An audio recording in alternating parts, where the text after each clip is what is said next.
Hi, I'm Remy Anderson. We're the book club from Amphitheater High School. I'm the president. We'd like to thank you for coming down to Tucson today and spending this afternoon allowing us to interview. We'd also like to thank Carl Murdoch and Pima County Public Library for letting us setting this up, and our favorite librarians for allowing us to come together. We'd like to get started with the questions, if you don't mind. Of course, yeah, and thank you for inviting me to do this with you today. It's gonna be fun. Yeah. So what inspired you to start writing magical realism, instant karma, and with a little bit of luck, rather than the high fantasies or the sci-fi that you are more prominently known in? Yeah, so as a reader, I love all sorts of genres. Of course, I love fairy tale retellings and sci-fi and fantasy and graphic novels and historical and murder mystery. I mean, I read really widely. So when I get an idea for something that I'm really excited about, I try not to limit myself to like, oh, but readers are expecting another one of this, or what if readers don't want to follow me into contemporary? I just think this is a story that I would like to tell, and then cross my fingers that you guys are gonna like it too. So with Instant Karma, the idea for that I actually can trace way back to when I was 16. And I just gotten my driver's license, and I was a terrible driver. I did not want to have my driver's license. It scared me, but my parents were sick of driving me around, so they forced me to.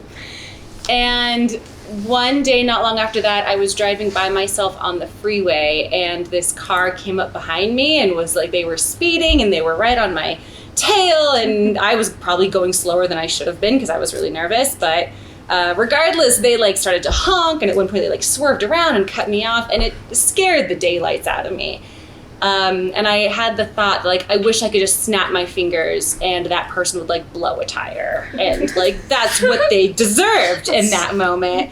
But then I thought if that actually happened, they would probably like, you know, go out of control, and then they would crash into somebody and someone would be hurt, and it would all be my fault.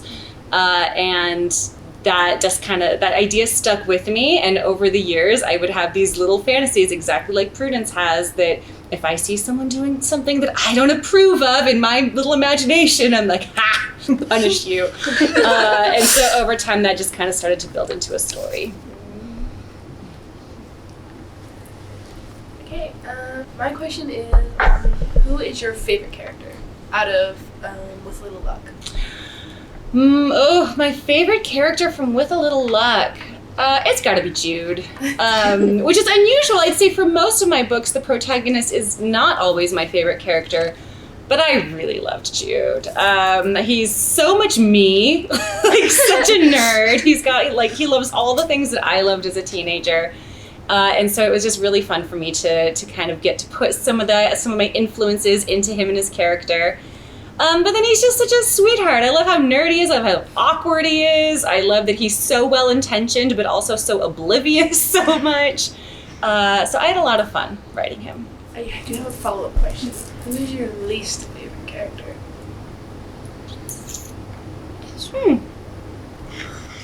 If you have one. I honestly don't know if I do. I don't think I write characters that I don't like. Even that goes for good guys and bad guys. You know, antagonists, I always love them also because, you know, you have someone that you love to hate. So I feel like if I'm not liking a character, then at some point I have to change them and turn them into a character that I enjoy. Mm-hmm. So I don't think I have any least favorite characters. Okay. My name is Gray. I love Sadashiv and his importance to the characters in the book. How did you come up with that character? That's a great question.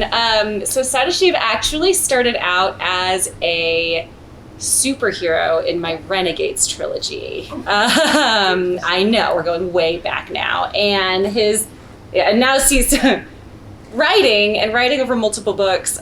Sometimes things just kind of start to crisscross and things get cut out, and then you're like, ooh, I'll repurpose that for this other book.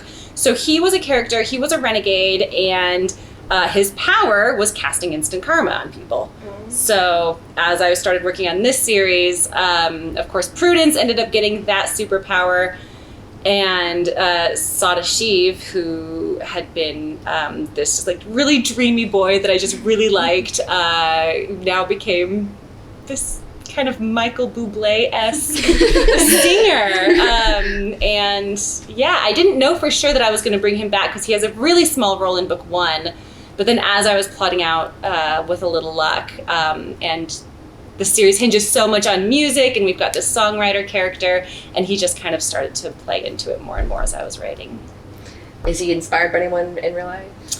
So he, his name, where did I get his name from? I think his name came from an actor who was in, I want to say it was that Hero show from like way back when with the cheerleader. Did anybody watch the with the cheerleader, right? Mm-hmm. And there was, I think one of the actors' name was Sadashiv. I think that's where I got the name from.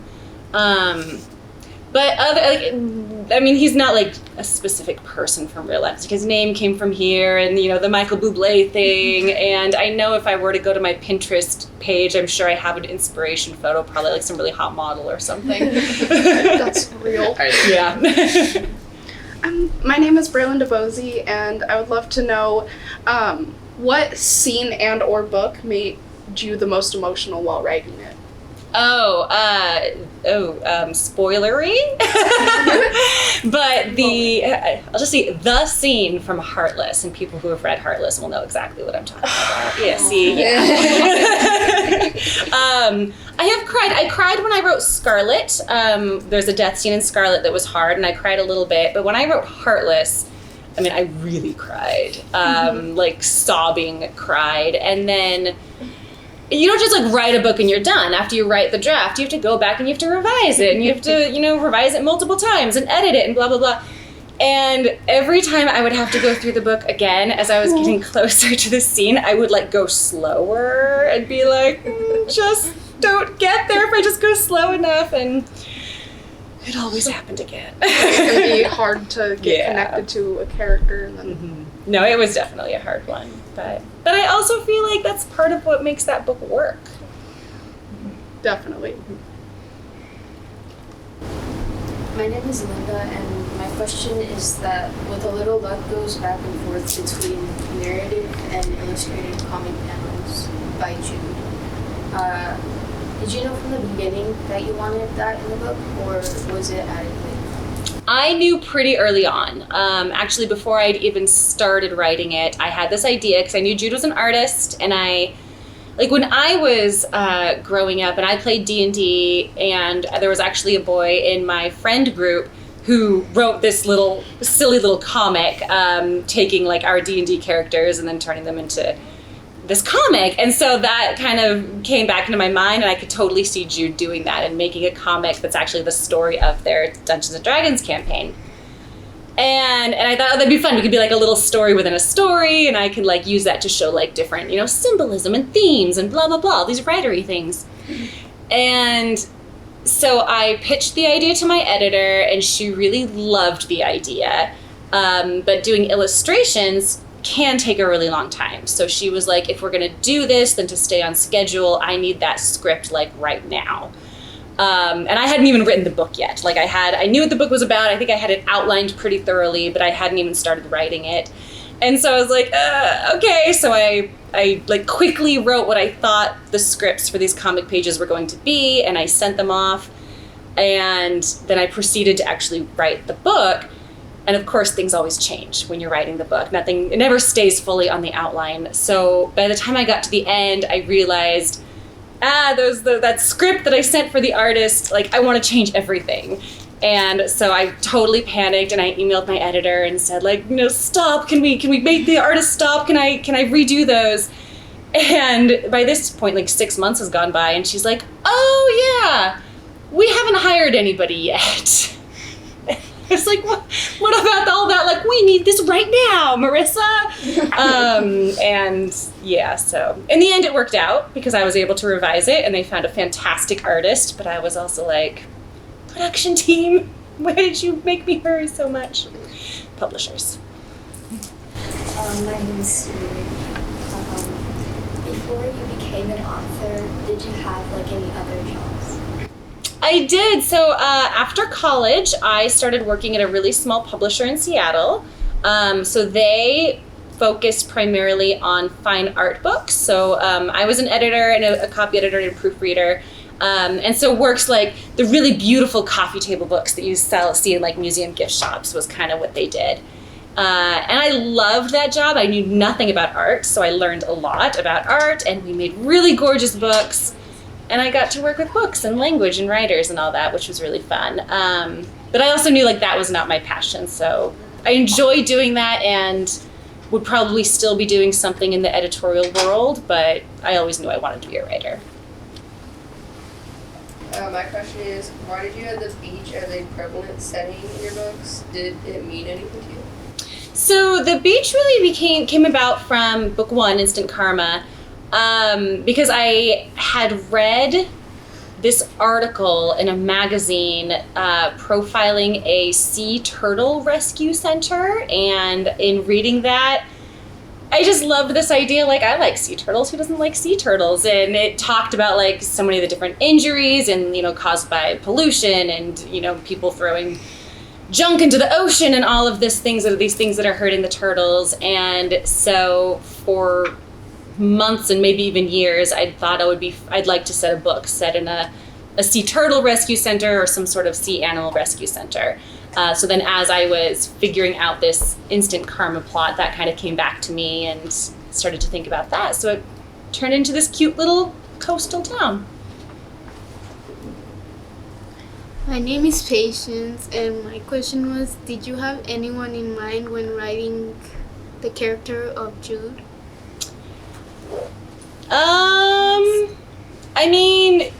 Yeah, he definitely has teenage Marissa in him, and just like, being into anime and Dungeons and Dragons and like all the things that I loved. And of course he's named after the Beatles song. But for those of you who didn't grasp that, but I don't generally base characters off of real people. I kind of feel like as a writer, I feel like I go through life with like this little radar, and I'm always looking for little characteristics of people, hobbies that people have, occupations that are interesting, ways that a person talks or moves, or there's just so many things that can make a person interesting and unique and different. And so I feel like I'm always collecting things, and then it gets all jumbled up in my brain and turns into a new character. Hi, my name is Fariba, and I would like to ask, I'm writing a book myself, and I want to ask, how long did it take you to get your agent and book deals? Yeah, so the long part for me was writing a book that people would want to read. And so, I started trying to write a novel when I was 16, and Cinder, my first novel, sold when I was 28. So in theory, you could say it took 12 years. That said, for me, like once I'd written many books and manuscripts and then wrote Cinder and revised it over multiple years and all that, once I actually got to the point where I thought the book was really strong and I sent it to agents, it took about 2 months to sign with an agent. And then she sent the book to publishers on a Friday, and we had an offer for the series on Monday. So for me, that part happened fairly quickly. Thank you. My name is Emma, and with a little luck, we had the cliche of a girl liking a guy and the guy liked another girl. And usually it's a female protagonist, but you flipped the script and you gave us Jude instead. So tell me, why did you change the perspective? I wasn't really thinking in terms of like flipping the gender reversal or anything like that. I just really loved Jude from having written Instant Karma. And he's of course a character in that book with a more minor part. And I just thought he was darling. And he had this big crush on Maya, and I knew that there was a story there. So yeah, that's just kind of how the story came to me. Okay.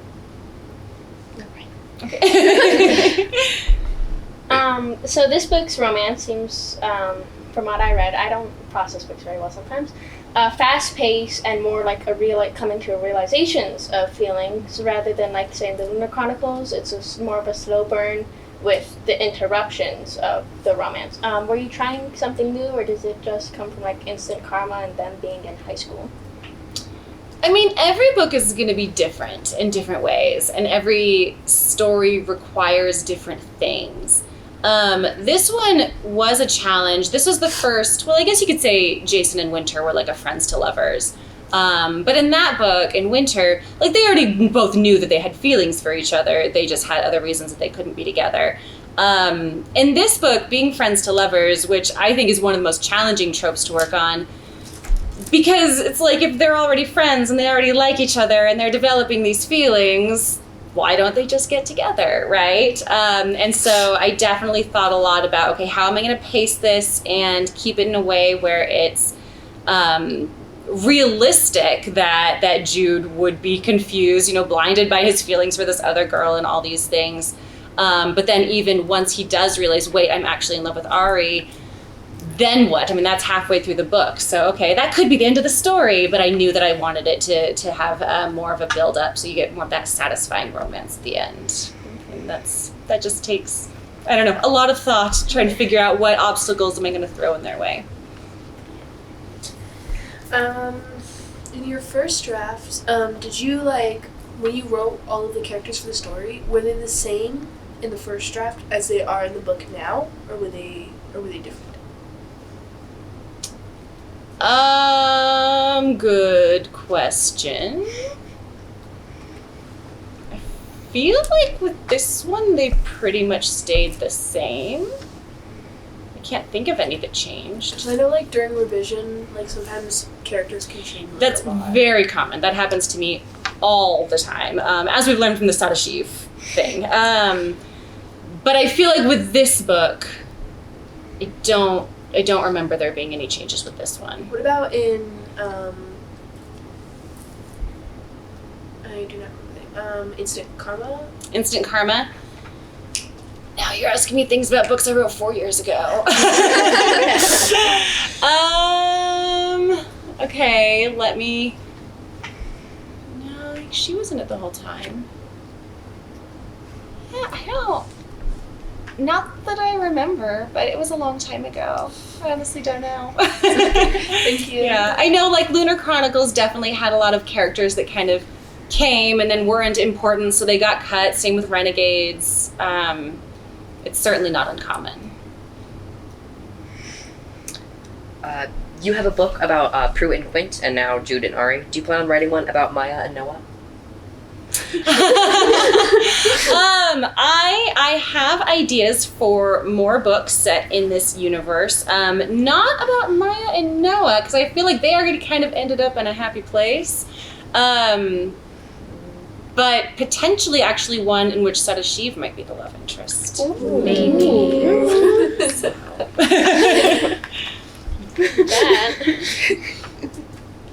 Sorry. I love when a series crosses over into another. So, from all of your characters, who would form a band and what instruments would each of them play? Oh goodness, I don't know. I mean, obviously Ari's our songwriter and our lead guitar, but she doesn't really want to sing. I'd probably make Prudence be the singer.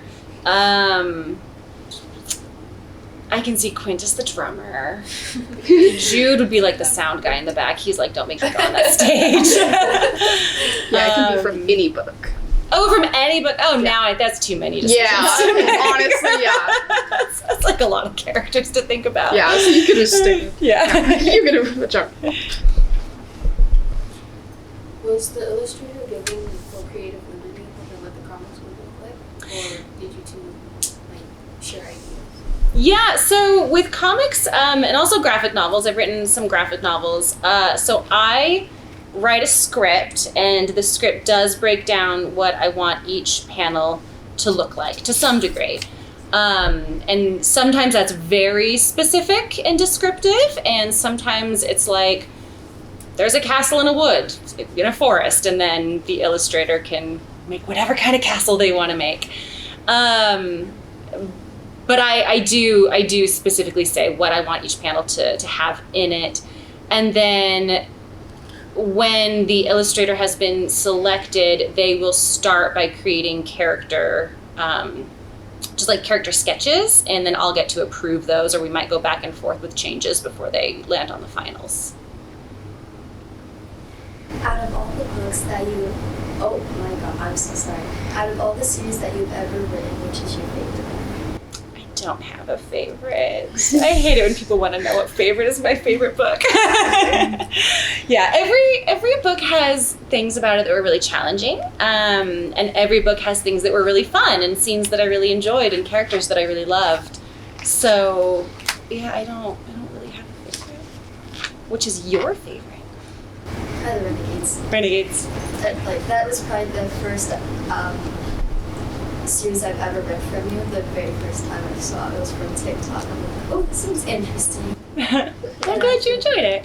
Yeah, it's fun. When Lunar Chronicles happened, and Lunar Chronicles did really well, were very successful. And then as I started branching out into like Heartless and Renegades and now Contemporaries, there was definitely a moment where I had this fear that like, okay, I had this one series and it did really well, and that might be it. Like, what if that's it for my career? What if readers don't really care about anything else that I ever write? But now, this was like my 17th book, I think. And it's so great coming to these festivals and meeting readers and being in the signing line, and how common people, everyone, not everyone, because again, 17 books, but people come through. Instant Karma is my favorite. Heartless is my favorite. Renegades is my favorite. And I love that. It's really validating for me to hear that it's not just all Lunar Chronicles all the time. Of course, I love Lunar Chronicles too. Do you have any new news on how the Lunar Chronicles animated TV series is coming along? So it has changed to now hopefully going to be a trilogy of feature films instead of a TV series. And they're, so they're paired up with Warner Brothers, and last I heard, they hope to be sending me a script to review, like, any day now. They said early March, so literally any day now. Oh my gosh. I'm so excited. I hope I love it. Okay, you played D&D yourself, like, a while ago, I'm guessing, yeah? Was the D&D campaign in the story one of your campaigns, or did you make it up as you were going along? Yeah, so I completely made up something new for this book. I played D&D like in college, but even then very briefly. It was never like a big part of my life, as much as I loved it, but we could just never get a group to like be consistent enough. So I don't even remember like what the campaigns were that we did back then. So for this, I made up something new, and it was fun because if any of you have read, I wrote for the 10th anniversary of Cinder, I wrote this like choose your own adventure style ebook, which is called Cinder's Adventure, Get Me to the Wedding.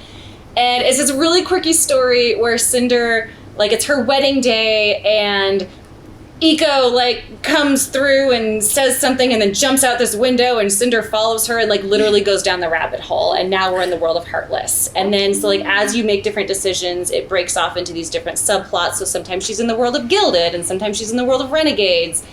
And there was a couple chapters in that where she was in the world of Instant Karma in the Fortuna Beach. And so in those chapters, I got to kind of like hint at what was going to be in this book. So that kind of became the campaign in this, which was really fun. We're getting like super meta now. If you were to make it with Little Luck, the book into movie, would you keep the comic part, or would you change it into like realism? I have absolutely no idea. For starters, like if someone were to make it into the movie, I probably would not get to decide that. That would be for the writers and the producers to decide. I don't know. I can totally see it being either way. What would you prefer? I think like comic. I think it'd be fun if it was a live action movie, but like with animated portions. Yes. Yeah. That could be cool. Yeah. I like the idea of having moving comics where like it looks like the sketches themselves. Yeah, I like that too. majority of the books you've previously written were told from a female perspective. Because of this change, did you have any difficulties in writing from Jode's perspective? It was definitely something I was worried about early on, because I've written male perspectives in Renegades and Lunar Chronicles, but those were always third person. This is the first time I was first person male perspective. And so there was definitely this part of me that's like, never been a teenage boy, like, I don't know. And so for that, I just like started reading more young adult first person male protagonists written by male authors. And that was like, you know, just to kind of see, what do they say? Like, what is their humor? What do they notice? What do they observe? How is it different or similar? And that was kind of the first thing that I did to kind of get more into Jude's headspace. But then at some point, like, it stops being, I'm writing a book from a teenage male perspective and becomes, I'm writing a book from Jude's perspective. And at some point, I've written him enough now where I just know who he is. And so I hear his voice and I know what he cares about and I know what he thinks. So once that happened, I stopped being nervous about it. So you said that Jude is obviously somewhat written from your experience in youth. Were you more reflective upon your past self while writing these characters, or were you trying to like get a message out to like the readers that hopefully they'd change something in themselves? I am never actively trying to give a message to my readers, which isn't to say that the books don't have messages in them, because I'm just naturally end up writing about things that I care about. But I like my go-to is never like, I really hope that readers, you know, stop polluting because of this or whatever. My goal is always like, I just want to tell a fun story and hope that readers enjoy it.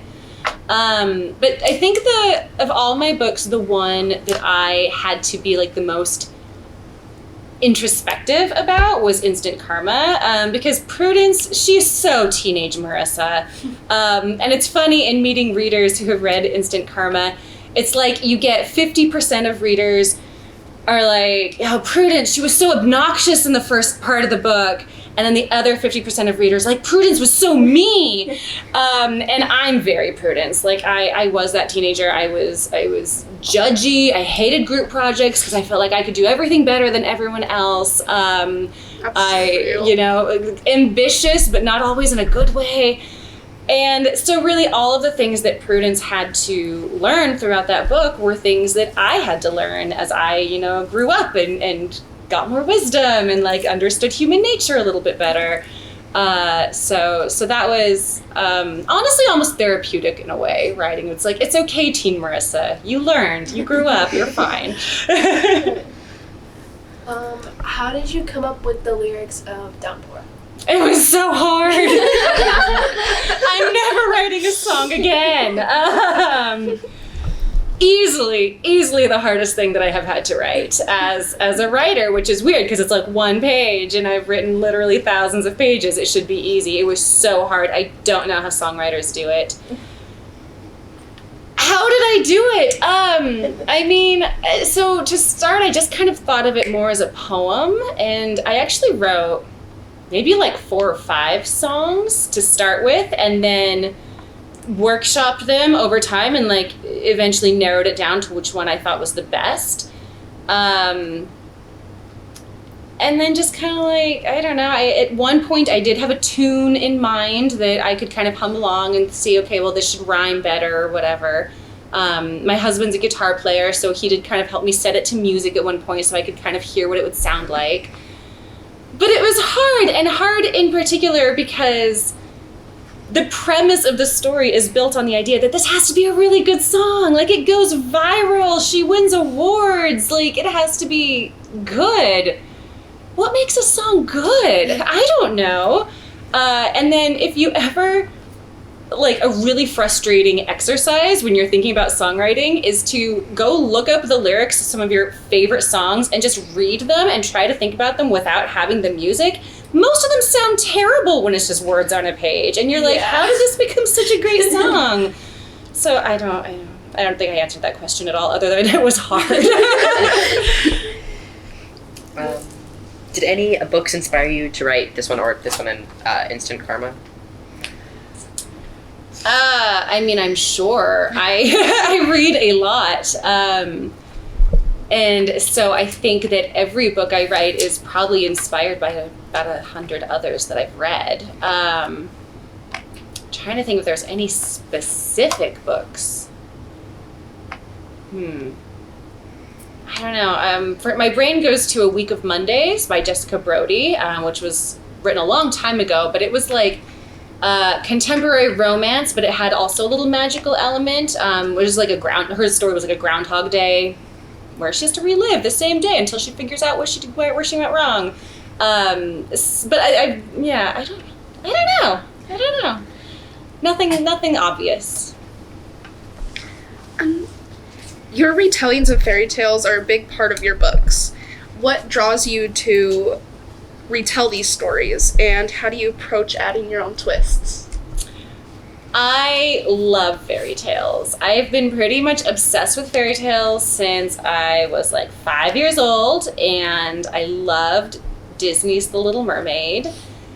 And my grandma gave me a book of fairy tales, and the first story in that book was The Little Mermaid by Hans Christian Andersen, which turns out Disney lies about everything. And I read it as, this cute little 5-year-old kid who loved Disney movies, and felt just like it just was a knife in my heart. Like, this story is not what I thought it was. I felt so betrayed. But that also made me really, really curious. And that's kind of what sparked this curiosity about fairy tales. I started reading, the Grimm brothers and folk tales from around the world, and I just fell in love with them. And that's kind of continues, obviously, to this day. So as far as, I'll pick an idea or I'll fall in love with a fairy tale, or a lot of times there might be something in the original fairy tale that I'm not happy with, like Rumpelstiltskin, very much one of my favorite stories, but there's so many plot holes in the fairy tale of Rumpelstiltskin, so that wanting to fill and answer those questions very much led to the Gilded series. You're having a lot of reactions over here. We're doing a Grimm Brothers production. Yeah. Oh, cool. And they have the Rumpelstiltskin. Yeah. So is it like one play, but that mixes different fairy tales? It's the Grimm Brothers Spectacular, so there's two narrators who orchestrate every single Grimm Brothers story. Well, not every, 17 of them. Okay. All into one big story. Cool. And all actors, and it's like this big comedy. I love that. Kind of Into the Woods-ish. Yeah. Yeah. Fun. I love that. That's why they were. Okay. and the Rumpelstiltskin. I was so shocked by the end of Gilded. I was like, really? That's so cool. But Thank big you. fan. Yeah, so when I'm doing a fairy tale, I really try hard to figure out what are the most iconic elements of the story, because I don't want to lose anything. I do want readers to feel like, okay, this is a Rumpelstiltskin fairy retelling, or this is a Cinderella retelling, or whatever. But once I know what those specific elements are and how I'm gonna use those or adapt those in my story, then I kind of let my imagination go wild from there, and no holds barred. And yeah, I can kind of take the story and go in any direction I want, as long as I'm always coming back to those touch points. How did you guys find who the illustrator would be? So my publisher, I think it was the designer, who does all of my cover art. He's worked with tons of illustrators, and so I honestly don't know how or why he chose this one. I know he looked at many different options, and then sent me Chuck Gonzalez is the name of the illustrator, and so my designer sent me his portfolio. What do you think of this style? I said I love it, and he reached out to Chuck to see if he'd want to do it. But I don't really know the process beyond that. You said you immediately knew you wanted to become a writer, but what made you want? I don't remember not wanting to be a writer. I loved books since I was a really little girl. I as a kid growing up, I had a really big imagination. I started making up stories when I was like 3 or 4 years old and telling my mom, here's another story, write it down. And she would. And then at some point I was able to like take those stories and I'd make them into like little books. And I can like clearly remember sitting on my bedroom floor and looking at my bookshelf and thinking someday I want my name to be on one of these book titles or with these spines of these books. And so I just always did. Yeah. Why did you specifically pick a red and gold 20-sided die for Jude in the story? And do you have one? I still have my D&D dice from when I started when I was like 10, I think is when I started playing, thereabouts. Mine are not red, they are purple. FYI. And it became red because back to that, the Choose Your Own Adventure story, there's like this through plot throughout that whole story in which Cinder's engagement, or maybe it's her wedding ring, which like had been Kai's mother's, gets stolen and it had a red stone. And so she's like trying to find the red ring, ruby, whatever. And at one point she ends up in the D&D campaign world and the stone has now turned into this magical stone. And that's kind of tied it together there.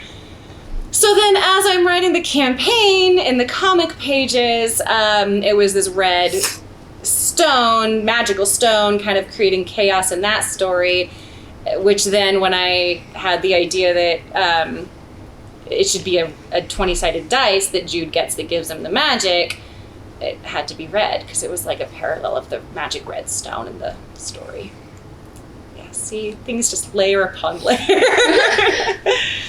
One interesting or funny thing actually is that, so in Instant Karma, Prudence gets her magic. She's a huge fan of the Beatles, and she gets her magic when she sings the song Instant Karma by John Lennon.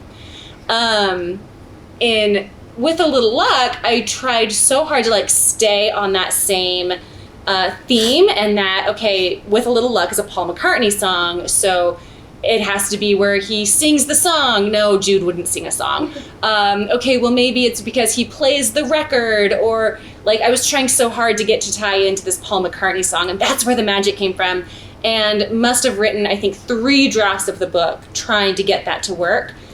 And it wasn't working, and the book was actually off to my publisher. Like I think it was ready to go to copy edits when I thought, Jude wouldn't care about this record. He doesn't care about Paul McCartney. He's into D&D. It should be a 20-sided dice. And once I had that thought, like everything fell into place.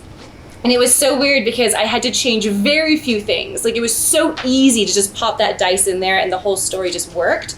And so it was one of those moments where I felt like it was meant to be that way all along. My subconscious was working around it all along. And then once I finally clued into it, it just like made everything happen. There's so much foreshadowing, like in the, like especially from like the game, that goes into With a Little Luck. Yeah. And sometimes that's very much like planned out way ahead of time as I'm writing, and sometimes it'll be like where I get to the end and then think, oh, I need to foreshadow this, so then I'll go back and sprinkle it in throughout. Okay, time for me. One more question. Wait, you want me to do another question? Or do you want me to do this? For the creation of Jude, from the beginning of the story to the end, was there a certain goal that you wanted that character to achieve?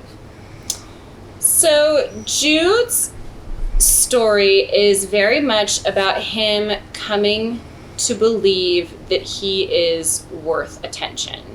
At the beginning of the book, he doesn't want anyone to notice him. He doesn't want to make waves. He's very content just being in the background.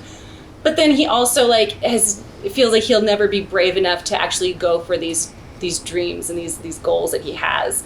So the arc, yes, it's a romance story, and so it's easy to focus on like the getting the girl story, but really the deeper arc of the story is him coming to realize, like, if I want something, I actually am deserving of that, and it is worth my time to go after it. If that's the last of the questions, we have a present for you. I love presents. So these are the notes, and this is our book club collage. Oh, how beautiful! These are our homemade stickers for your book and the annotation guides that we have. Oh, how cute! Each of us have the same annotation guides. We use them throughout the entire book. As you can see, I used a lot. I love that. How fun! So those are for you to keep. I adore these. Thank you. I'm definitely putting these on my laptop. Thank you so much. Yeah, of course.